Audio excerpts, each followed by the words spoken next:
ผมมือปานงามเราผมมือไหนครับ เปิดแฟชเปิดแฟชเปิดแฟชเปิดแฟชเปิดแฟชเปิดแฟช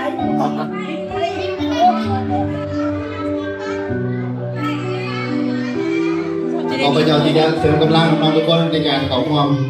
งานค่ายในคำคืนนี้ในงานคนนุ่มเอาในคืนนี้ด้วยกัน ปิดต้นเลย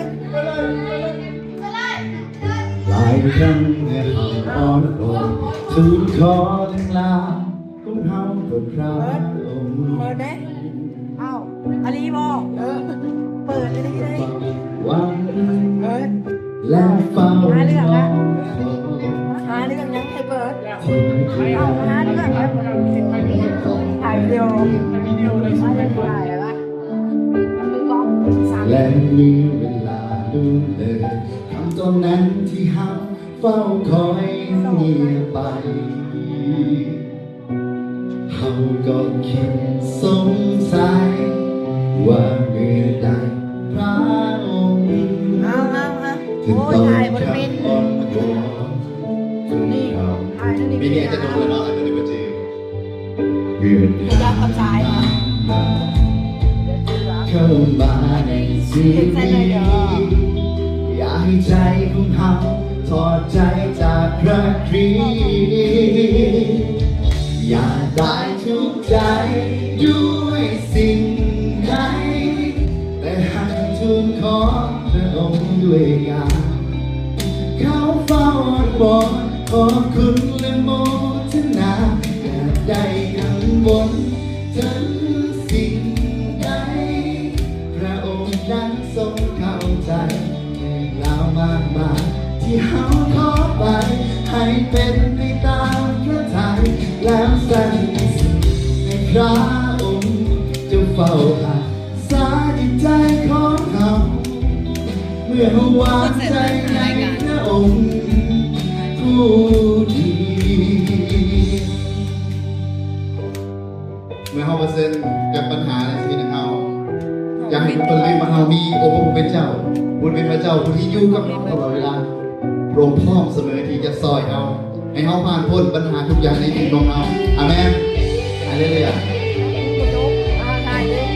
ขอให้บทเพลงนี้จะเป็นบทเพลงที่จะสู้ใจเราทุกคน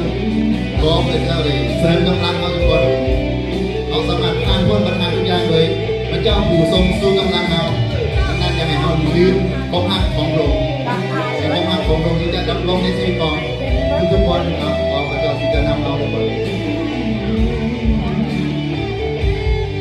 ด้วยกัน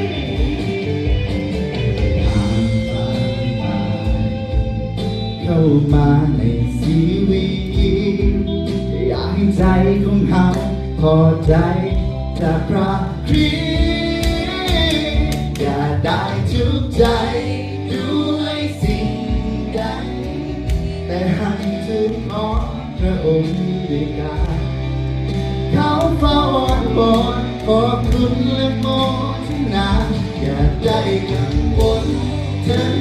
สิ่งใดพระองค์นั้นทรงเข้าใจเรื่องเล่ามากมายที่เฮาขอไปให้เป็นไปตามพระทัยแล้วสันติสุขในพระองค์จะเฝ้ารักษาจิตใจของเฮาเมื่อวางใจในพระองค์อย่าได้ทุกข์ใจด้วยสิ่งใดแต่ให้ทูลขอพระองค์ด้วยกันเขาเฝ้าอ้อนวอนขอบคุณและโมทนาอย่าได้กังวลถึงสิ่งใดพระองค์นั้นทรงเข้าใจเรื่องราวมากมายที่เฮาขอไปให้เป็นไปตามพระทัยแล้วสันติสุขพระองค์จะเฝ้ารักษาจิตใจของเขาเมื่อวางใจในพระองค์ผู้ดีคำตอบนั้นอยู่ในน้ำพระทัยเมื่อเขาเสียแล้ววางใจในพระเยซู เรื่องเป็นถ่ายเลยคนเดียวเรื่องเป็น ค ำตอบนั้นมีอยู่ในอุปสิทธิ์เพียงผู้เดียว คนหาซื้อ เพียงแต่เฮาเด็กทุนขอกับพระองค์และพระองค์จะทรงตอบทุกคำอธิษฐานของเรา ไม่อยากให้ ขอบ ขา คุณพระเจ้า ให้เข้าเลย